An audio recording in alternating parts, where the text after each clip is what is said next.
Hello everyone, in this video I'll be ranking the new weapons that came in the DLC 1 bounty pack of Borderlands 4, how Rush saved Mercenary Day. Now, there are 7 new legendary items that came with this DLC, and some of them are actually quite powerful. Now, I'll be breaking down all of them here, and I was showing off there the Rowdy Rider, which is an interesting one, getting +2 ricochets on critical hits. The Rooker, a very clear reference to Michael Rooker and Yondu from Guardians of the Galaxy 2, getting the needles that fly around wherever you aim. I posted a build with Vex. It is extremely powerful, a lot of fun.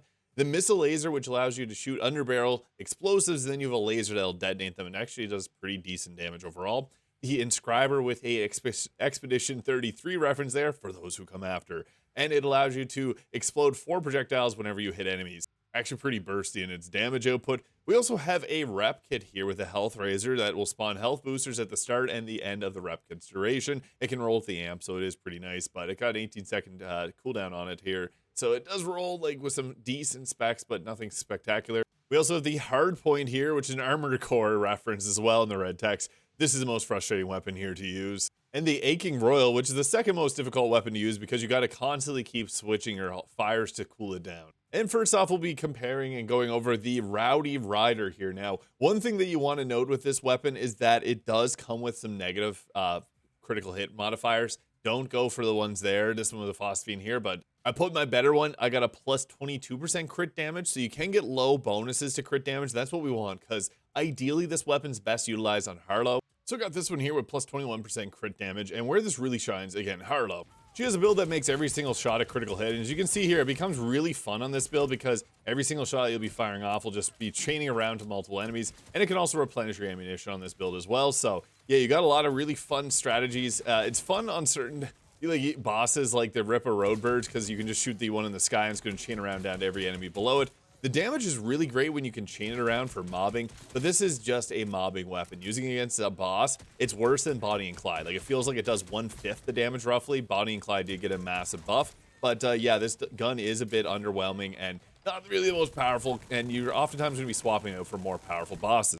Now, I will admit, this is a very fun weapon, but I don't think it has the same damage output of a lot of other weapons here, so I would have to say this one's probably going to go around the B tier. Fantastic mobbing weapon, but against bosses, it does fall. Like, it's probably like an A tier mobbing weapon, potentially S tier actually, but B tier overall, just because its bossing is just kind of mid. And there's a lot of critical hit builds out there that can utilize this, like Harlow, but Rafa's Ricochet build won't really get the maximum benefits out of this gun compared to some of the other ones, just because you do need to aim and get critical hits, but the critical hit knife can kind of stack that up if you throw 3 of these. But next we'll be looking at a very powerful weapon with the Rooker. So this will fire off 2 needles there that you can chain around. Now, this is going to go wherever you're aiming. And the big thing with this is it's an order gun, so you can charge up to 5 rounds. And with certain enhancements that are going to increase the amount of damage you deal at maximum charge and a bunch of other benefits, you can do a lot of good. Order weapons are kind of clunky and hard to use, but you can actually just fire this gun really quickly if you wanted to as well. So similar to how Green Skill Tree works great, Green Skill Tree Harlow works great with the Rowdy Rider,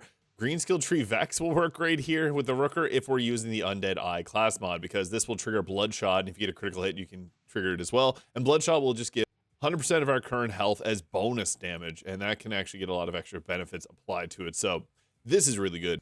So you're just going to shoot off the, you have to charge it up, and then it's going to have this little blue laser that flies around doing a bit of shock damage wherever you're aiming. It is hard to use at close range, so it's obviously as a sniper best used at a range there, but you can charge up the attacks up to 5, and then it's going to one-shot like you saw there. Well, most enemies, not bosses. It is kind of weak compared to some of the other snipers in this game, but being able to charge up those bullets is really nice. So yeah, you go ahead there, you can get your headshots off. It doesn't have the Jacobs part, unfortunately. That would make this pretty crazy, but yeah, for order guns, I actually think this is one of my favorite order guns. You can just spam shoot it too if you don't like charging up the shots. So it is pretty effective, and the bullet knockback is pretty good when you're mobbing as well, but it's really used for this needle launcher here. So yeah, you just have to charge it up and then let it rip, and it's just going to fly around, and it's actually crazy high damage. So fun weapon and powerful weapon too. So I'd have to say that the Rooker is probably a possible S tier from this DLC. I think that the damage output from this is really good. It's fun to use. That's most important. It's not. I'll have to consider where this goes on a tier list of all legendary weapons and other snipers. I don't think it might be. It probably top 5, but there are a lot of good sniper rifles in this game. But for the DLC, this is S tier. I'd say it's one of the best in this DLC. And next we have the Inscriber. Now you can get a bunch of different rolls. I think it always comes with a throne prefix here. I got a guaranteed one, a dentist approved one, and the one that I'm using is the 0% APR. With this, it is going to hit when you hit enemies, it spawns 4 projectiles behind them. So when you shoot them, it just shoots out a big explode of extra damage.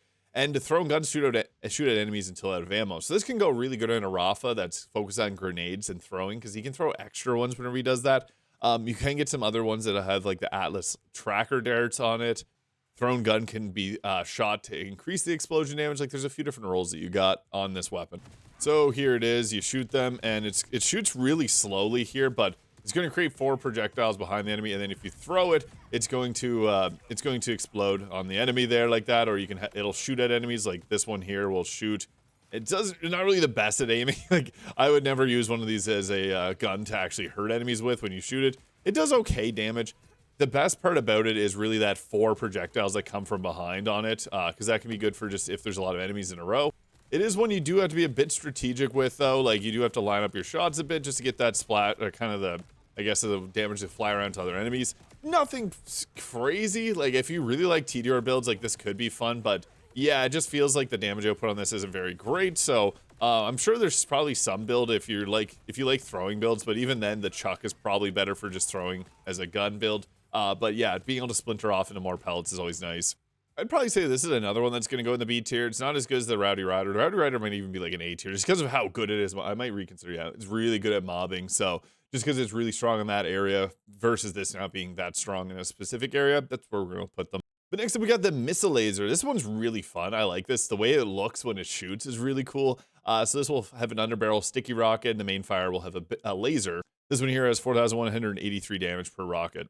So the alt fire is the rockets. They home in on targets, which is really nice. So you can just go with that, and then the main beam will explode them. This weapon's fun. It's really fun. I like the concept of it. It charges up your explosives really fast. So let's see, I already got them back. Yeah, it's actually pretty good. And then you just go ahead with the laser and explode them again. I love it. It's an interesting weapon. The laser beam doesn't really do that much damage, but it's something if you're waiting for it to respawn. But the fact that these respawn so quickly, and there's a lot of different buffs and upgrades you can get for underbarrels, it's just a fun weapon for mobbing or bossing alike. It isn't as high damage, obviously, as some of the torque stickies, because those will chain up extra damage. But it could be a good one in a pinch, especially because it's going to have this auto aim onto targets.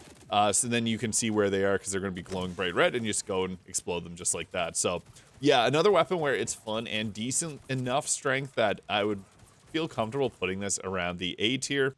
I do think it doesn't have the same damage output as some other builds, but it's fun. The Rowdy Rider is probably better in a mobbing situation, but yeah, I just think this gun is interesting. And of the weapons on the DLC, I'm just going to say A tier.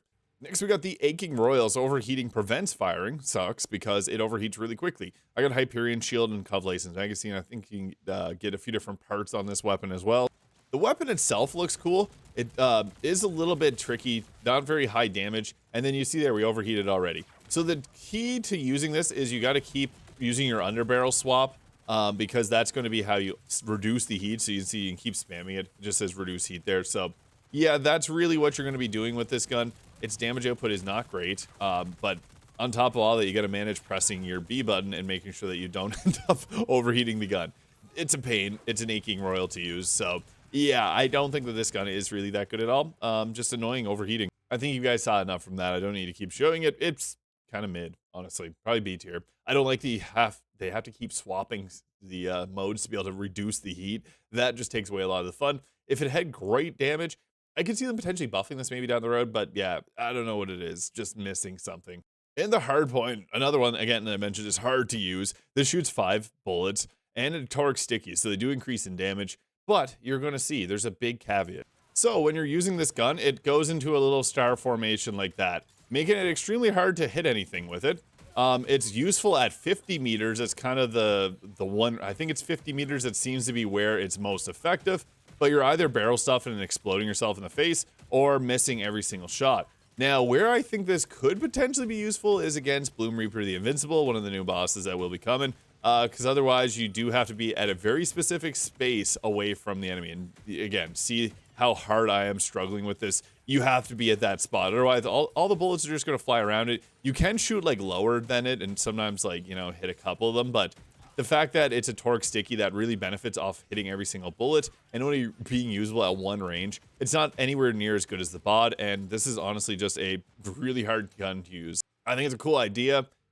Maybe it'll be useful against the Bloomer for the Invisible. We'll have to wait and see. I don't see it being anything game-defying, so we're going to say that this one is probably low D tier. I think this is the worst weapon in the DLC. Cool idea. Love, love, love that it is an Armored Core reference. Big fan of that game. Miyazaki, from software, everything about that is great, but this gun sucks.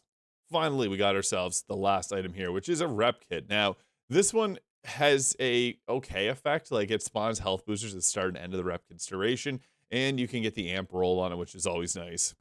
So when we use this, we get a nice little boost of health at the start, and the Repkit's going to be doing its thing. We're taking damage, and our health's going down. I have Life Seal on, so I'm not going to attack. You can see that we're getting hurt pretty badly there, and then there's a slight boost that did help, and it's healing us a little bit. Now we're back down to losing health, so yeah, it's okay, I guess. A little bit of sustain. The kill spring's probably better. There's a lot of items that are probably better, but it's usable. It's not like this gun here, where it's literally the most hard thing to use. So for that, I'd have to say that the Healthraiser, despite having an okay effect, I'm going to put it in the C tier. It's better than the Aching Roil, Aching Pain in my ass, and the Hardpoint, which is just hard to use. So there it is. I think the Rooker is the best. It's just fun, powerful, great sniper. It's an order, so obviously charging it up, going to give you massive damage. Great with Bleed Vex, because that's going to have the damage. If you have an amp on it and then another amp, you can do some crazy things with that. We also got the Rowdy Rider as well. Very powerful if you're mobbing, but just absolute crap otherwise. The Bonnie and Clyde is the same weapon, damage, and fire rate, magazine size, but the damage is literally like 5 times. So use the Bonnie and Clyde. And the Missilaser, fun to use, but I feel like it is outclassed by the bod. And the Inscriber, again, fun weapon if you like TDR. So let me know your thoughts, though, on these DLC weapons in the comments below. Hit the subscribe button if you enjoyed, and we'll catch you all in the next one.